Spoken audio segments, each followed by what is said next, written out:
I want to welcome everyone. I know it's exciting times, also a year that is promising to be really involving, and I'm hoping that we can really make some change this year. So welcome everyone. Glad to see you. I hope you didn't have any issues registering and logging in, but just in case, also give us a comment on any challenges we may have had so that we can improve again in future. But basically, I know we communicated this session, and just a quick one is that I want to thank those of you who reached out to us and commenting and being excited when they found that there was the 15th country had ratified the Africa Road Safety Charter. So I had a few people chatting with me on social media, and we were very excited. And therefore, we could not waste any time but convene here to be able to look at what does that mean, to celebrate, also to look at next steps. And I'm very happy that we've been closely collaborating with the African Union Commission, especially the Africa Road Safety Observatory, in just trying to get, being happy at this milestone. And today we are joined actually by one of the person from the Secretariat. Later he'll introduce himself and give us his views on what does this mean for the next steps, and also why maybe the NGOs are very much needed in this the next stages. So to begin us off, I want us to have an opening remark from Lotte. If you're ready, Lotte, I'll give you the floor. Yes, I'm always ready. Yes, thank you, Patrick. Oh, it's so good to see all of you. Very big warm welcome. Always a pleasure to have an opportunity to be with all the NGOs we have in your region. So big warm welcome. So as Patrick said, I think it's 2 weeks ago now that Mozambique deposited the ratification of the Africa Road Safety Charter. And when they did that, they also became the number 15 in the list of Africa Union member states who had done so. And what also happened by them depositing was that it triggered that the charter goes into force because it has to have 15 countries who ratify. So maybe could you just mute? Thank you. So it goes into force in 30 days after the 15th country has ratified, and we're going to cover some of these technicalities in this call. But very significantly, this is a really big milestone because the charter moves from being an idea and a political commitment to actually being a binding instrument. And it's a binding instrument for all the countries on the continent. This is obviously very exciting for us as an NGO community because it also triggers an opportunity for support and collaboration, accountability, a lot of things. So we really should welcome this development. And I think we should also be very proud of ourselves because this did not happen overnight. It's a very conscious and consistent effort that has been done by governments, by regional institutions, by development partners, and by you guys, by the NGOs, and particularly the NGOs in our community who have really pushed a lot. This milestone it is really a milestone. It can really lead to a lot of great things. But in Africa, like we have seen in so many other regions, we have also seen a lot of declarations, a lot of commitments, and they have not always been matched by implementation. So we need to keep in mind that this is a binding charter, but also that we are part of the success that comes with it. So that's why, as Patrick said, we set up this whole meeting here today. So if you're one of those who are equally excited as we are and have been working on this and have it and know all about it, this is for you.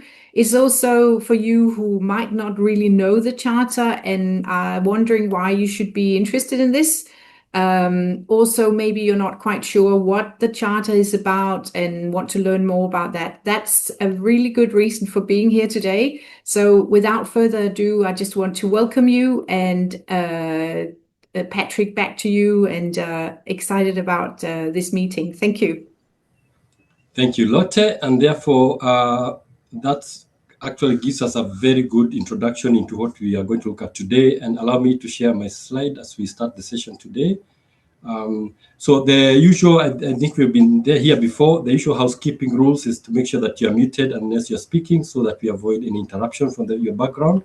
And secondly would be the chat function, which is very important. As we always know, we collect your comments, reflections as we move on to be able to respond to you in time, either at the end of the session or really collecting all that feedback from you in the end. So our session today, we just give the name, the African Road Safety Charter post-ratification, is both capacity building, a bit of training on those who are not familiar with the charter, as well as information on what this means and what we are looking at, as what I said, what's next, what needs to happen, and what role we can play into that. So we have some few the agenda items that we need to look at so that we make sure we are all in line. We have our objectives for the session. We will talk about the charter's key provisions. That is actually dissecting this charter or summarizing it, condensing it to what should really be what we are having at our fingertips. Then we shall look at what ratification means in practical terms, as Lotte said again, from paper, from commitment, how do we make this into action? Then we will share also the steps post-ratification, what is the next immediate steps, and even long-term steps, what are we looking at? Then our important role as NGOs, what do we do? And then we have an open discussion to help us see on reflections, what we are thinking as NGOs from our individual capacity as NGOs, as well as a network of African NGOs. And we thought this session would have three main objectives, and one was to really help us have the same sort of level ground on having to know the main elements of the charter and what ratification means. Then the second objective will be to enable you to be able to apply the knowledge in advocacy and monitoring for effective implementation. So that already tells you that the next work is to really advocate for its implementation, and therefore we need to monitor what's happening. And finally, the charter ratification gives a lot of leverage in several areas, and we want to be able to see that we are leveraging this critical milestone of ratification by 15 countries in fulfilling our roles as NGOs and promoting not only what we are doing as NGOs, but letting that cascade to the community, to the population, because eventually we want that the whole population in Africa should be kept safe on the roads. So these are our three main objectives, which I want us to, because we'll be using this to move on, to build onto this session as we move forward, working on the charter. So I want us to start with a quick poll, and I think we had sent a bit of this teaser in a registration. It's a poll just to check whether you know your country has ratified or not, and your level of understanding of the charter as per now, so that we can sort of have a baseline moving forward that will inform us how much deep we should dwell in the charter or in the other part. So, Juku, are you able to bring the poll up? Yes, the poll is on. Oh, it's up already. Okay, I'm able to. Okay, great.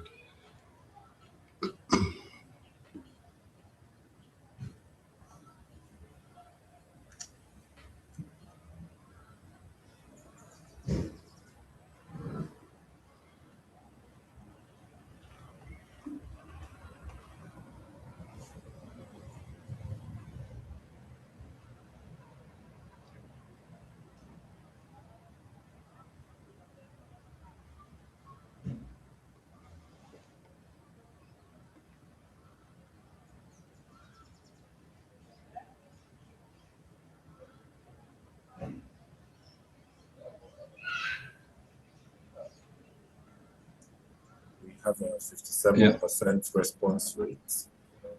Okay, yeah, it's moving. Okay, let's see.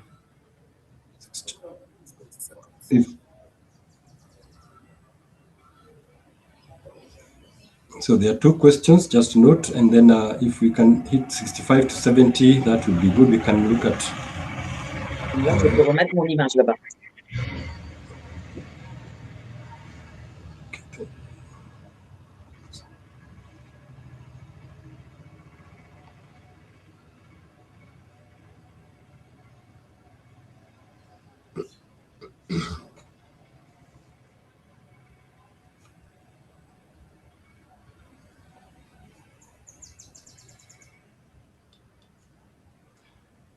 Yes, great. I think at 70 is good enough, Chuku. So I think everyone can see what's the results of the polls on the screen. Has your country ratified the African Road Safety Charter? So we see that no. And actually, I'm jumping to the no because actually 15 countries is 30% of 55 countries. So most countries have not ratified. That notwithstanding, at least the threshold that is set for the Road Safety Charter at 15 has been reached. Yes, countries have, and then there are those who do not know and those who are not sure, and therefore this again is helpful because you're able to see who has ratified and who has not, to be sure that your country is it to be counted or not. Then at your level of understanding of the charter, what you know about the charter itself, I know some of you have read it. Some NGOs have really worked about it and had a lot of capacity building with the EU sometimes. But yeah, if you have no understanding at all, then we see it's a few people, but majority have limited understanding, and this I think is quite okay because we are aware of it as one of the framework that we are really pushing for the African region. And then moderate understanding, again, good understanding and excellent understanding is a few. So this gives us a good baseline of what should we cover, and also our evaluation at the end of this session will do that. So we can move on. Let me close this one. Let me go back to sharing, and then we can look at the results. So if based on what you have given us on that, then it means that we'll be having a sequence of sessions, both informational and capacity building moving forward.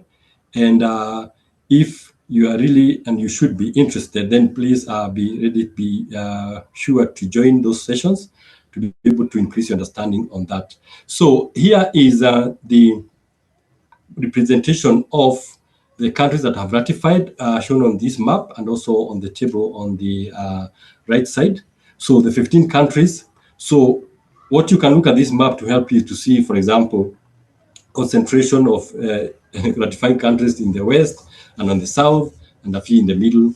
So all these other countries that you see that are not shaded in blue, then they have not ratified. So ratification is a process whereby it goes like sort of, to ratify means you also deposit what we call instruments of ratification with the African Union for the process to be complete. So there's a date here that actually, based on these dates and this data here, it's possible for you, of course, this session will be shared on our channel, to look at the date when your country ratified and what has been happening. Is it too long ago? Is it recent? What could have led to this kind of maybe decisions and so on? That can help you also in positioning yourself for your work and engagement with partners as well as government. So because you're saying this is an African thing, we also had a session whereby here we are looking at a part where, the African chapter has a team of advisory people who help me as the coordinator and also at the Alliance Board to be able to really get things working, and also to make sure that ideas are shared, as well as there's origination and moving of the ideas from the context all the way to coordination to the board. And we shared with this. We have had a meeting with the advisory committee for Africa chapter, and I wanted us them to look at how are we embracing this milestone. And to do that, we have two of our advisory committee members, our and host. They'll give us a 1 minute, 1.5 minute each, 1.5 minute each, on how are we embracing this milestone? What should it mean to us moving forward? So our and the host, I'll start with the ladies first. Our give us a short version of how the NGO community is embracing this milestone, or how we should embrace this milestone. So our, and then host, I'll come to you. So go ahead, our.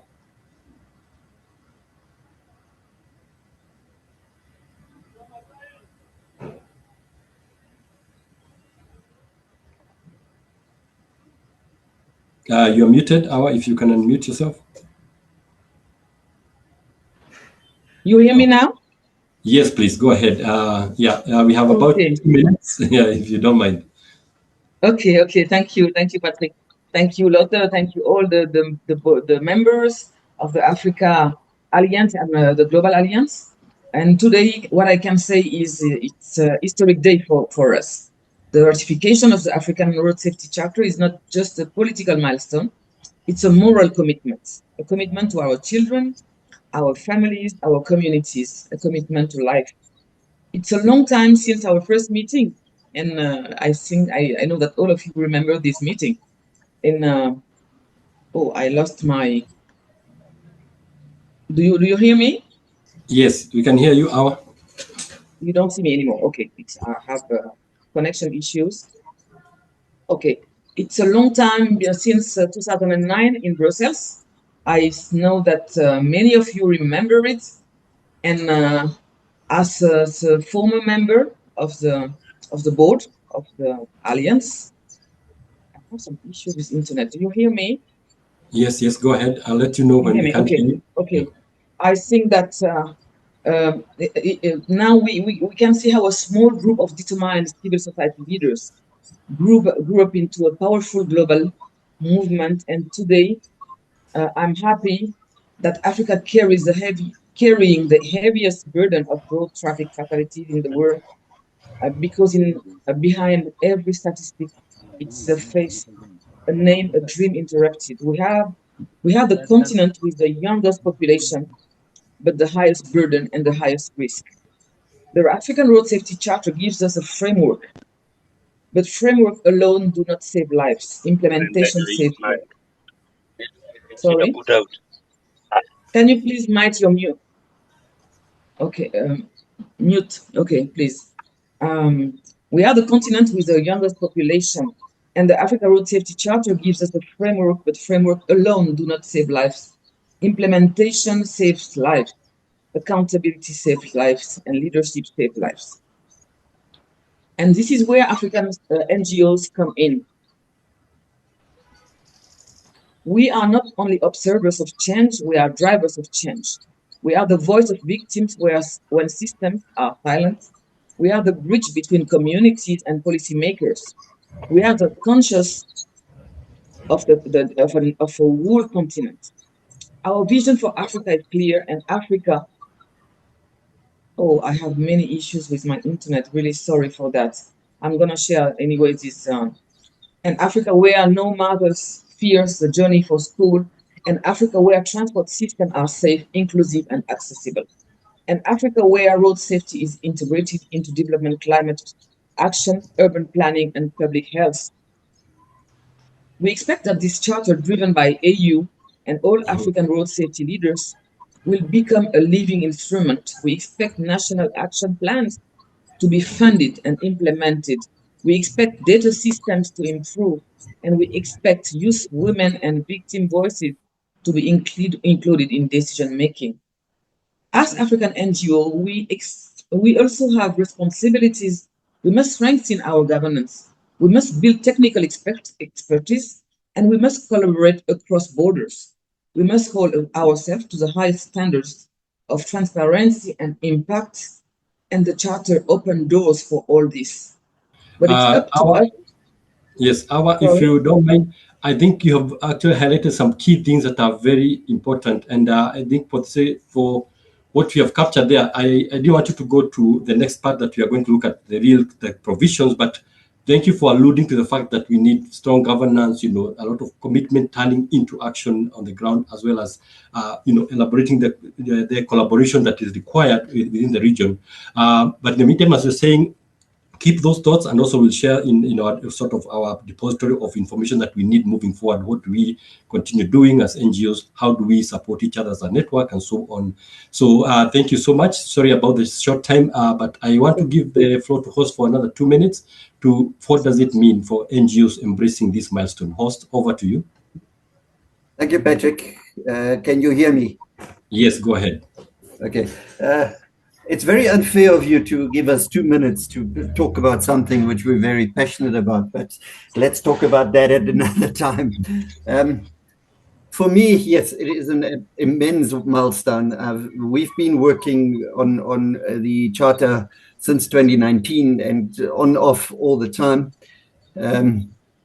I believe that it is our task as NGOs to make sure that this Charter, or the enforcement of the Charter, does not become a symbolic thing in Africa, but that is activated as a binding continental framework for coordinated road safety action. Now, if we look at what the Charter is saying to us, or what it's trying to do, it gives us empowered lead agents, it harmonized data systems, protection of vulnerable road users, road safety audits. These are all things which are in line with the decade of action and the sustainable development goal, especially the target of 3.6. This creates for us a clear accountability benchmark. It also refers to Article 8, gives a mandate that civil society and NGOs should be participating. So we really don't have an excuse anymore that we shouldn't be part of it. I think our challenge is lying more in 15 ratifications out of whichever we want to say, if it's 50, 55 or 54 member states of the African Union. It's a limited awareness, and I think the poll which we've just done shows that quite a bit, that there is still a limited awareness, especially under NGOs. And if you broaden that a little bit under government authorities, countries, there's huge limited understanding of what's going on. So we need that broader commitment. So for me, yes. 15 is just the beginning, not the end. Great. These countries have led. Now we must call on the remaining states to follow. Thank you very much. Thank you so much, host. Much appreciated. I think that's another angle we're looking at. Of course, 15 is not the end. We need more countries to actually commit. Thank you so much, host, for that. Now, which means the work for us is cut out. There are those who will need to keep pushing for the countries that have not ratified to ratify, to really understand and be aware of the Charter, and those that have ratified to really put into action what they have committed to. Yes? Yes, as Horst made it short, I will tell the last sentence I wanted to, to share with you. Sure. Yeah. The future of road safety in Africa will not be written for us. It must be written by us. That's what I wanted to say as a conclusion. Thank you. And it's a powerful statement. Thank you so much, Awa. Okay, so we will proceed and give a bit of information on the Charter. So, Chukwu, I don't know, is my screen still visible? Yes, it's still visible. Okay, all right. So I think basically is to look at, the Charter, first of all, for those who may be very new, was that in 2016, that's when that the write-up was done, 2016, and it was said, okay, now we need to sell this document to the African Union member states. So this was the AU doing it because of course, the concern of the number of fatalities and injuries caused by road traffic injuries. So the idea here was what should be the objective of this framework that will help to guide the African members of African Union. So as a policy framework, to make it an advocacy tool to help formulating national policies and speed up implementation, especially speeding up this implementation. So there is also coordination as an objective to help coordinate the African countries better, and regional development and road safety being a very crucial part in terms of development. Coordination of that. Then where we fall in very strongly is the promote the private sector, civil society, and NGO participation in road safety. So the Charter envisioned these are the objectives, and therefore with this, it was able to look at what are the provisions. And for those who have looked at the Charter, it reads like a legal document, which it is. It's a framework, but it can be adopted quickly, like it is happening now, into a legal document. So those provisions, like you find in law and other places, there are like a few provisions that are very, very key for the African region, and this is what the framework actually captured, that there should be policy development as one of the provisions. It gives how do we develop policies. So the member states are encouraged to adopt comprehensive road safety strategies aligned to the Charter. And comprehensive will mean, therefore, that they don't leave anything behind, and they are aligned to, of course, the international conventions and the global plans. Then the next one was institutional frameworks. Establishing this is so key, as we know. Again, this is almost, we have come of age to know that institutional framework is so key, so that we know who is doing what, where accountability stops. So this is very key. Then one other that was also important is the provision on data and research. Without data, then we cannot drive meaningful change, and data comes from research. So the charter encourages the use of data and encouraging research. And I think we all agree here, we know that a lot of research has been going on in Africa, but how have we translated the findings of this research into actual saving lives? So this, again, charter envisaged this. The other one is education and awareness. And I know as NGOs, we've been here for a long time, where we've been doing a lot of education on road user behavior and others. Also campaigns, we have been there doing this awareness. So that's why we are saying, and as Lotte said, we've been there. We've been doing a lot of work here on that we needed this legal framework that is enforceable. Then the other provision in the charter you'll find is the infrastructure and technology. Now talking about the roads, the road furniture, use of technology, adopting technology that can help Africa, making sure that it is actually resonates with the context of the African region. So this also the charter looks at it and talks about how this can be done. Then the final is the regional cooperation, which goes without saying that if the charter is a binding document for the continent, therefore there's need for cooperation. And this is so key because between countries, we are sharing borders, we are sharing roads, we are sharing all this trade. Therefore, there's need for regional cooperation where road safety, transport, and movement becomes a very central part in terms of bringing all the countries together. So if you look at the charter, which we have, we have a link there that you can download on PDF and go into details on what that the charter provides and also based on the global plan, how that has come to be. So after looking at the provisions, the key thing is ratification that we are saying. We are celebrating the ratification. What does this mean? Of course, to ratify, I think will be, the African Union will talk about it a bit, but definitely means there are two processes that was happening to the charter. One is where you sign and say, this, I agree, this document is actually useful. Then if you want to commit to it, then you ratify. And then ratification requires a certain threshold where it becomes a legal document. So that's in a nutshell is what ratification will mean, but you'll hear more about what the practical aspect of it. But basically, legal commitment is one of what ratification means. Policy integration, countries, not that the countries were in a vacuum in terms of road safety policies, they were there, but integration of policies with the charter, institutional action, again, creating those institutions, as you said in the provisions. Then you have reporting and accountability, a very key one because it makes you accountable not only to your own country, but to the African Union. Access to support, another important practical implication is that if you have ratified, it means you are committed, and commitment means you want to act, and to act means you need resources and support. So therefore, when this happens, then it is possible to get a technical assistance, maybe funding. The AU is ready to help those countries that have ratified to really actualize this charter, regional cooperation. So as you can see, it's a good match of the provisions and what that each will mean for that. But to us, there's a small caption here below for the civil society. What to the population does it mean? It means we really want what we have always tried to champion for: safer roads design, infrastructure, enforcement, and stronger emergency responses. If these are put in place, they are not something that are so removed from there, but there was lacking that legal framework that will mandate the governments to act. So that is what I can say shortly for what that means for ratification. And at this juncture, let us welcome, because we were very lucky to have the African Union Secretariat of the Africa Road Safety Observatory join us to really break it down to us. What are the next steps? What again to sort of enrich on what ratification means and so on.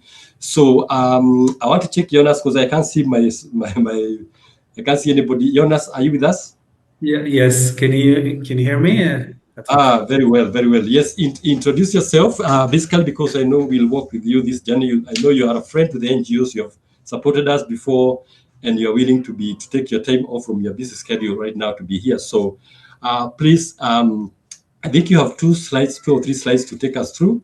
And I think I've put one on the screen. So introduce yourself, and then you can take it from there. Yeah. All right. So thank you, Patrick. Of course, I would also want to extend my appreciation to the entire Global Alliance team for organizing this important training. Nice seeing you all. I think most of you, in one way or another, I met you. I'm part of the transition secretariat from the African Union, obviously the observatory. I'm leading the one portfolio mainly on the data, so I'm a data manager. Basically, thanks, Patrick again, because my intervention has been made easier by the previous speakers, including yourself. So maybe if you go back to the previous one slide before this. Patrick? Yes. One slide before. Yes. So ratifying the charter goes beyond a political statement. In practical terms, it creates more or less a binding obligation and a structured responsibility for our member states. When you look at the slide, you see ratification typically means across the dimension you listed. One is the legal commitment. So when we say legal commitment, it basically means it's a binding international obligation or continental obligation. Once ratified, the charter becomes legally binding under the international or regional law. So any country commits to align its national laws, regulation, policies with the charter provision. The second element within the legal commitment is domestication into national laws or strategies. So depending on the country's legal system, whether it's through parliament or relevant authorities may need to incorporate the charter into a domesticate, we call them domesticate legislation. So the third element within this bracket of legal commitment is policy harmonization. As you know, road safety laws, be it speed limits, drink driving laws, seatbelt, helmet use, vehicle standards, must progressively reflect, continental commitment. The fourth sub-element of this commitment being judicial and regulatory reference point, because any court, a regulatory body may refer, the charter in interpreting national road safety obligation. When you see the second element, especially from the institutional action, member state has a lead agency designated or should be strengthened, So we as a government, we must also designate or empower what we call a national road safety lead agency with a clearer coordination authority, which is by far we are mostly, I think we have around 21 from our 55 member states. So there's also an element of interministerial coordination. So our ministries responsible for transport or health or interior or education or infrastructure, finance are also expected to coordinate road safety intervention. The third within this action is the strategy development, adoption, a revising of the national road safety strategy aligned with the continental and global target. And I know some of member states also doing in that regard. The fourth element within the institutional action, it's very pertinent to our observatory to African Union Commission, is the data system improvement. As you know, without data, you cannot have a clear policy intervention. So we want to, through the charter, we want to establish or strengthen a crash data collection and analysis and monitoring system. So along that line, also the budget issue will be mentioned, which the charter will implicate the commitment to allocate some domestic financing resource to the implementation.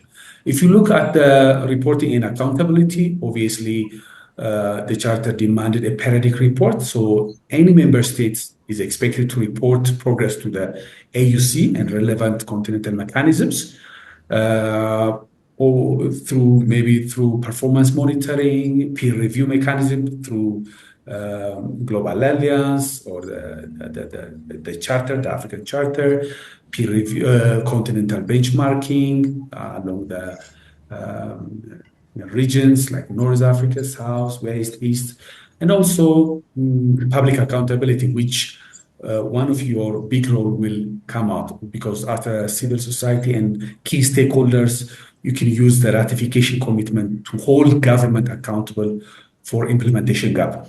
The other element that I want to highlight is access to support. So basically, when you ratify and ratify, it can unlock or strengthen access to technical assistance. Maybe it might be from us, even from the other partners, capacity building programs such as this, funding opportunities from development partners, even participation in the continental initiative, including, in the observatory, in harmonizing road safety programs.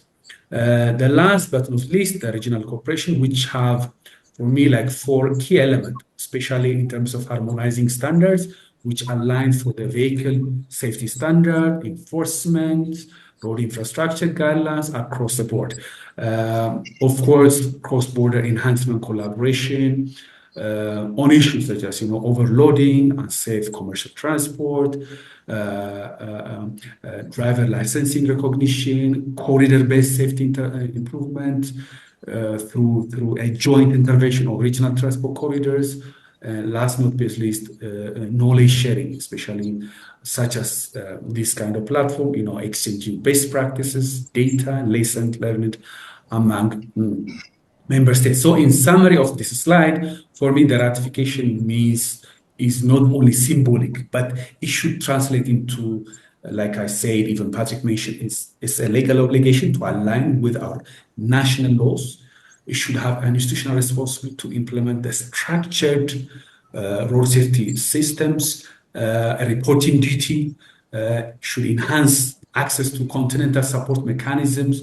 Also, it should go deeper regional policy harmonization and cooperation. So in practical terms, it basically commits our member countries to move from ad hoc towards a more structured, measurable, continentally aligned road safety governance framework. So, like Patrick was mentioning earlier, your role is significant, CSO and NDCs. Next slide.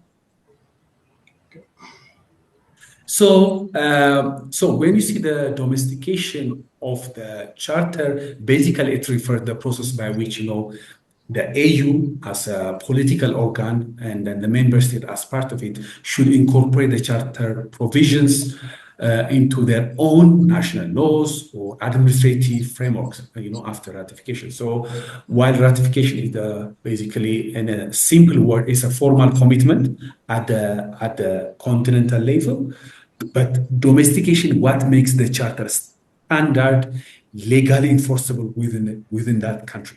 So when the charter was when it started to came into force back in 2016, the ratification threshold was 50 member states, to deposit the instrument of ratification into full force.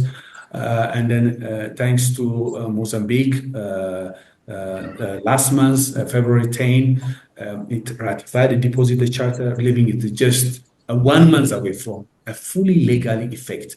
So when you look at the domestication of the charter, it basically implements several of the safe system pillars. So it talks about the lead road safety agency. It talks about the vehicle safety standard. It talks about data harmonization, especially through the African Road Safety Observatory for evidence-based policy making. Of course, it also implicates a national road safety strategy by integrating road safety into a broader national development plan to create a specialized expert teams and advisory services from such as yours. So we will not undermine the importance from the continental perspective. So domestication is a critical, because for us we are facing a disproportionate burden of fatalities. So it serves as a primary policy and advocacy to achieve the goal in reducing road deaths and injuries by 15 by 2030. Over to you, Patrick, if you have any. Yeah, thank you. I know if you have a few minutes for the session, there might be some questions, but I wanted one inspiring thing is that in our discussions, and we have seen in your past, the role of NGOs. Maybe you just emphasize the AU and the NGOs. That kind of collaboration will be so key moving forward. Maybe on this slide.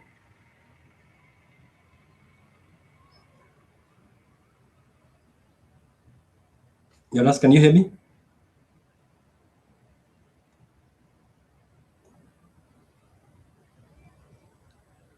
Chuku, can you hear me?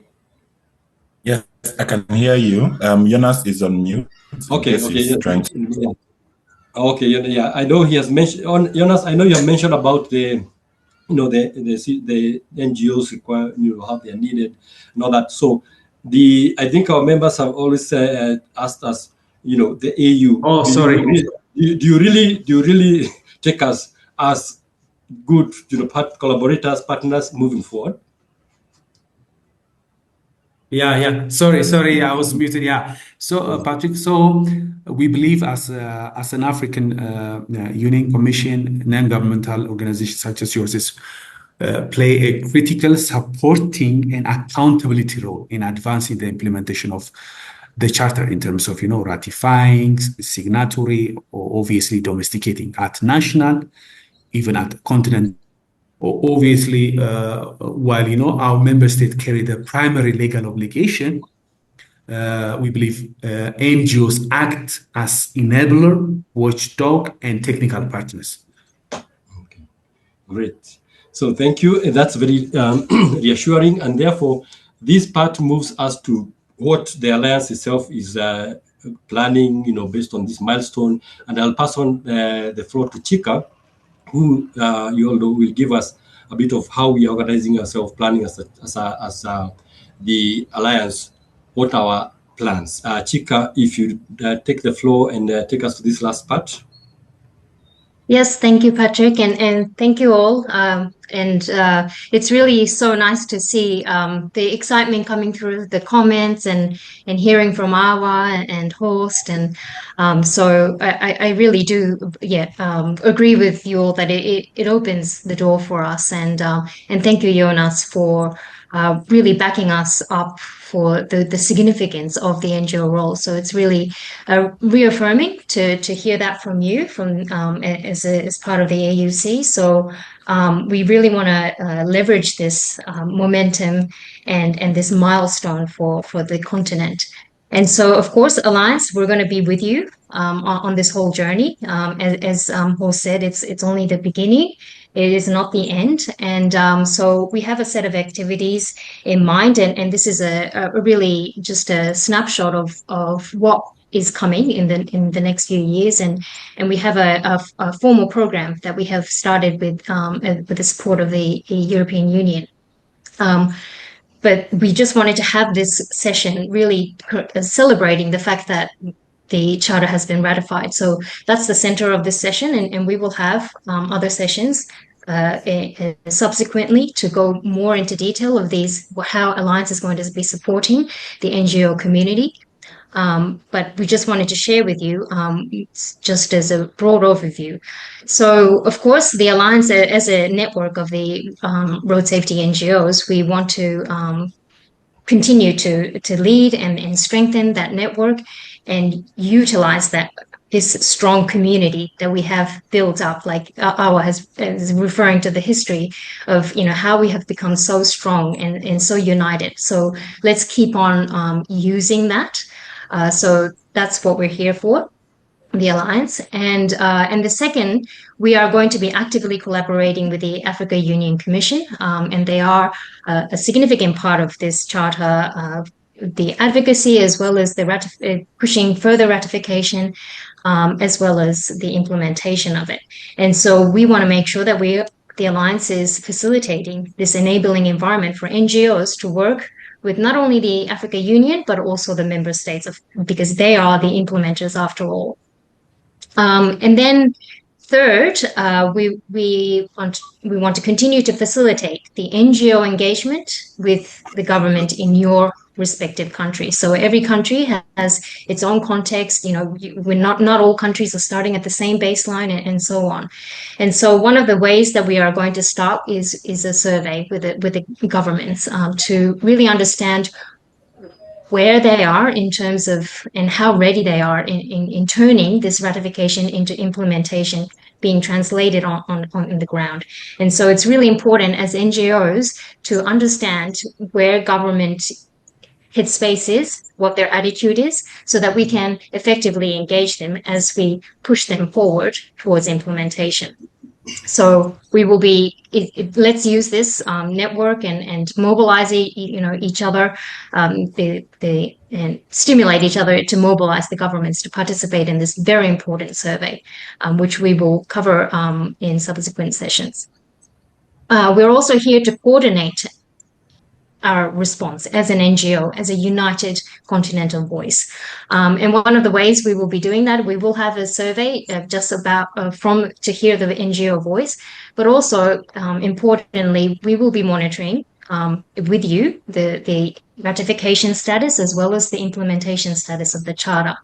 And this is that important role of that holding governments accountable, as Jonas has emphasized. So we will be monitoring and publishing what other countries beyond the 15 countries have ratified. We have the goal of the 55 countries, so we will continue to monitor until that happens, and we will also monitor what parts of for those in particular that have ratified already, what are they implementing? What kind of translation is happening? So we will create indicators and work with the AUC as well as with all the NGO community to do this accountability reporting. And as Awa highlighted, so on the fifth point NGOs' critical role is to engage governments, of course, but also we are the bridge of the policymakers and the civil society, the community, the people on the ground. So how can we bring the people of Africa on this journey so that we can get their voice heard, create more demand for a safe system being implemented in the whole continent of Africa. And Africa Road Safety Day, and we will do community forum and so on. And so let's be creative and be do our best in bringing more of the population on board, pushing for safe system. And then 6, we will continue to provide advocacy grants and lead activities to stimulate the implementation of what is in the charter. As we all know, it's only when we see the implementation where we're going to see results in terms of death and injury reduction across the continent from road crashes. And then, of course, throughout it all, we will continue to build the capacity of NGOs so that we can do this as effectively as possible together. And as you know, road safety is a technical matter, and so we want to professionalize the NGOs and bring that technical capacity in order to be able to effectively monitor and hold our decision makers accountable, but also bring the community members on board to make this as a whole, a complete circle, so that it's not just one-sided and so on. So that's in a nutshell, and I will pass it back to you, Patrick. Thank you, Chika. I think I really like the way you put it, so that NGOs can see what direction we are moving and also be ready, especially when we say we'll be having a series of meetings, capacity building sessions, webinars, to be able to continue professionalize your work, your advocacy, as well as so that you are ready to be equal on the table with the government when they are making decisions. So as we are coming to the tail end of the session, a few reflections, and I want to put some few reflection questions on the screen. And I think I'll ask specific people to help us. But all of us, let's look at this reflection in terms of this session, what we were looking at, our objectives, and also if Jonas has given us like the next steps, the immediate next steps that are happening with the AU. And for us, the first thing is reflect on how will you use the charter as part of your advocacy work now that it has been ratified. Then secondly, how will you use the alliance network, which is, we have said, is so important that we work, we collaborate, we cooperate to strengthen your advocacy where you are. Then how do you plan to engage in, who do you plan to engage in your country immediately and possibly in the midterm and short, long run.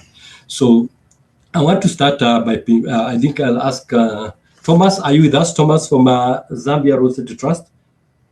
And I want to give you just, because of time, just use about 30 to 45 seconds. How will you use the charter as part of your advocacy work in Zambia? And Zambia, of course, has ratified the charter. Thomas, if you can hear me? Yes, I can hear you, Patrick. Okay. Loud and Go clear. ahead. Hope you can hear me. Yes, for the sake of time. Because of the number of seconds, I'll just summarize in 3 points, I think. Yeah. Good. Yeah. So for us, this is a game changer, honestly. We use it in 3 particular ways. It's to engage with the government, honestly, and we will use it to measure progress that the government has made in terms of fulfilling the African Charter against the African Charter standards. The number 2, it's looking at so this the first one is to use it as a national accountability compass. The second one is as a financing advocacy tool. Okay, so by financing advocacy, what we're looking at is would want to use it to advocate for the government to promote sustainable funding. By sustainable funding, we are saying when the budget is being made, is road safety being looked at? For instance, at the moment, we just talk about the construction of roads, rehabilitation, but there's nothing particularly just looking at road safety to be specific. So we use it to just remind the government that it needs to be on the national budget so that we promote sustainable funding. Lastly, we'll use it as a citizen empowerment instrument or tool. What do I mean by this citizen empowerment instrument or tool? We need to make sure that it is understood by everyone. So this jargon, for example, if I say ratification, if you go on the ground, no one will understand what ratification is. In terms of the community, the grassroots, they won't understand. So we need to use this charter as to increase awareness for the people on the ground to understand how they can hold those in power accountable for their safety on the road, even as they move. So lastly, what we are saying is the destination is not even this ratification that we're talking about, Patrick. The destination is the implementation. Because we have nice documents, we have nice guidelines, by the way. As Africa, we have nice documentation, even here in Zambia. But the major issue is implementation. So ratification is not the destination. So destination is the implementation. So thank you so much. Let's continue forging ahead. Even as a civil society responsibility, we need to ensure that every continental signature turns into Vision Zero, that no death is acceptable on the road. Thank you so much. Very much appreciate. Thank you, Thomas, for sharing your reflections and thoughts. Allow me to ask Betty from Kenya. Now, we have the Alliance, we'll talk about the Alliance Network. How do you plan to use the Alliance Network in your advocacy moving forward? Betty, in a few seconds. Thank you, Patrick. Sorry, my camera is dead, so I'm not able to switch it on, but you can see my picture. Thank you, Patrick, for that question. For me, what I feel the Alliance Network has been very profound and instrumental in is in the power of collaboration. And based on that power of collaboration, I would use the Alliance Network to help me strengthen the collaboration of the road safety actors in Kenya. We are quite a number, and we are not able to meet like now the way you're calling us for the forum to just deliberate on issues that are affecting all the road safety actors in Kenya. We've seen now even the president is talking about road safety. based on the number of deaths that we've encountered. We have a big increase in the number of deaths, and they've come up with a list of 17 resolutions which they feel is going to reduce crashes. But they do not have the instruments like the Alliance Network, such as the accountability toolkit that will hold them accountable on what they've said they're going to do.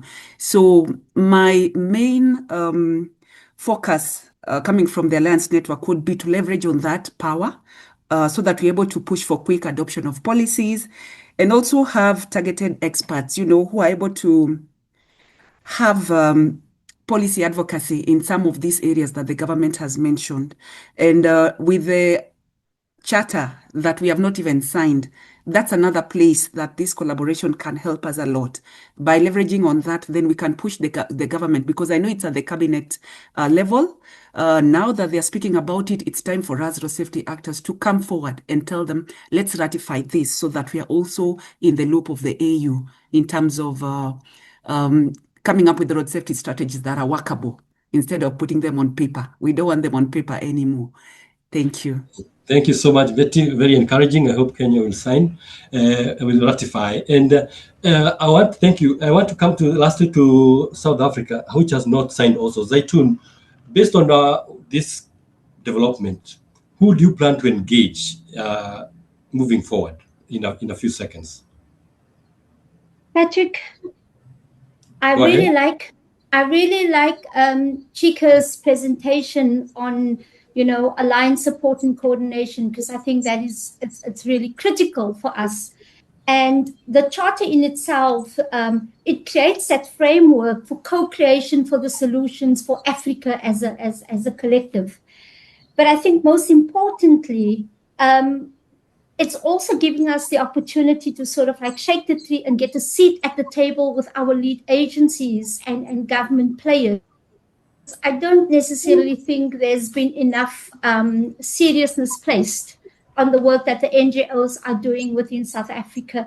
And I think about who we plan to engage first, I was just sitting and listening and thinking about, what about us, even if we start with the road safety NGOs here within the South African context, how do we collectively mobilize ourselves, link it with a national strategy to accelerate action for children, which has been adopted by government, which now embeds in there safer environments for our children, reduction of speeds within our school zones. How can we use the charter as a hook with the ANZAC document and kind of put a memorandum of agreement together and present it to our government bodies and say, hello, lead agency, we want to have a seat at the table, because I think the accountability and what needs to happen for us to move the needle to 2030 is a collective effort. That's my thoughts around it.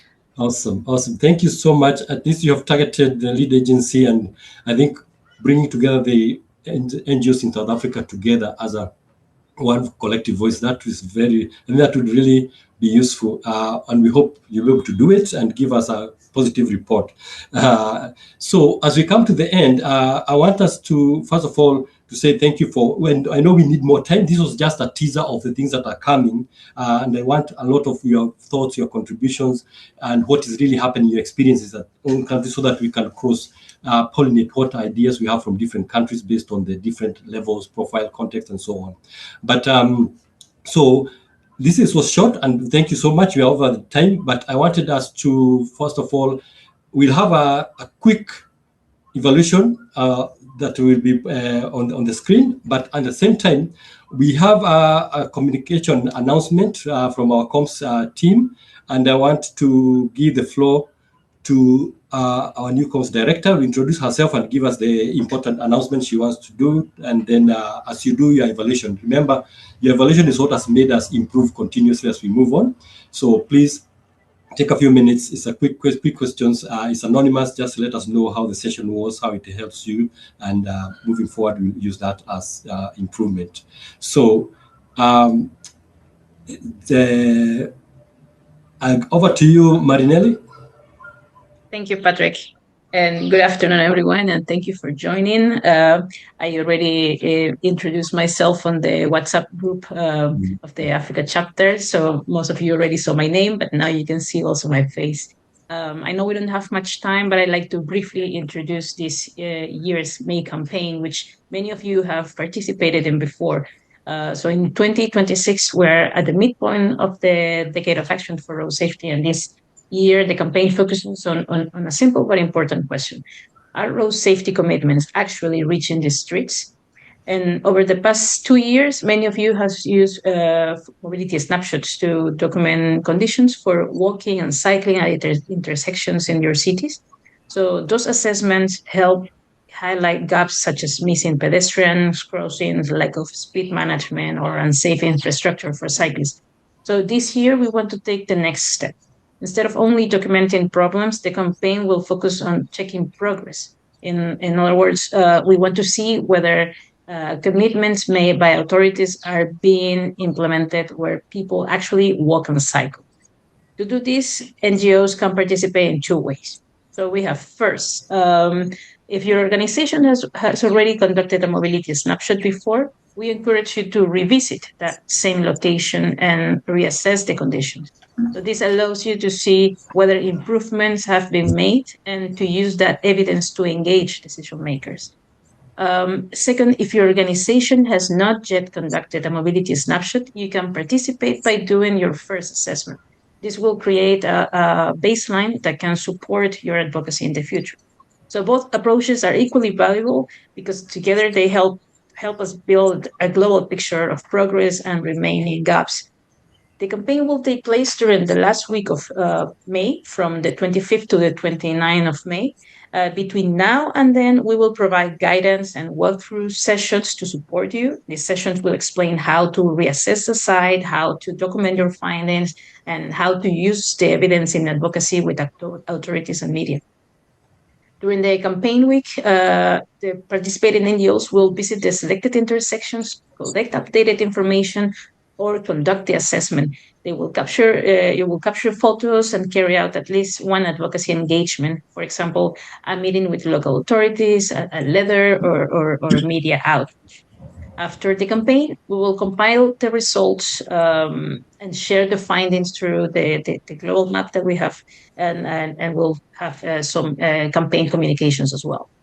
And for the African chapter specifically, I also want to mention that NGOs will be able to apply for a grant, but they will need to reassess a location where they previously conducted a mobility snapshot, as this will help strengthen the focus on the accountability and implementation. So the idea behind the campaign is simple, and it's kind of connecting with what Paula was saying before. Commitments alone do not save lives. But what matters is what changes on the street. So with the mobility snapshots, NGOs are helping to translate these promises into safer crossings, slower speeds, and better infrastructure for pedestrian and cyclists. We will share more details very soon, including the dates for the walkthrough sessions and information on how to participate, how to apply for grants. Thank you very much, and I look forward to working together on this year's campaign. Great. Thank you so much, Marinelli, and a pleasure to have you and give us a plan forward what to expect. So I think now that we meet mostly online, I think, Chuku, are you able to take a screenshot if people who want to have their camera on, so that for our records, if you can put your camera on, if you're comfortable, then we can take a screenshot. Chuku, are you able to take a screenshot by mine?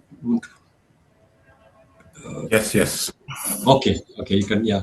Please, if you're able to open, we have a few seconds. All right, thank you for smiling. Great. Yes, so I want to thank everyone. Thank you for making time within a short time of announcing the session. And again, that tells you that we'll be doing things actually, as we say, speeding up implementation. We'll also be up to speed in terms of the way we are engaging you and the work that we'll be doing moving ahead. So thank you. And always you're welcome to our sessions. And again, our email is always open. If you have any questions, any concerns, please reach out to us and let us know what's happening where you are. So that concludes our session for today. I hope you had a good time, and also you are able to gain some of the insights, as well as helping you to really start your thought process on what next and how you position yourself. So thank you so much. I think there's no other word, just letting you have a good day and good evening wherever you are. And thank you for filling the evaluation, and have a nice evening. Thank you so much.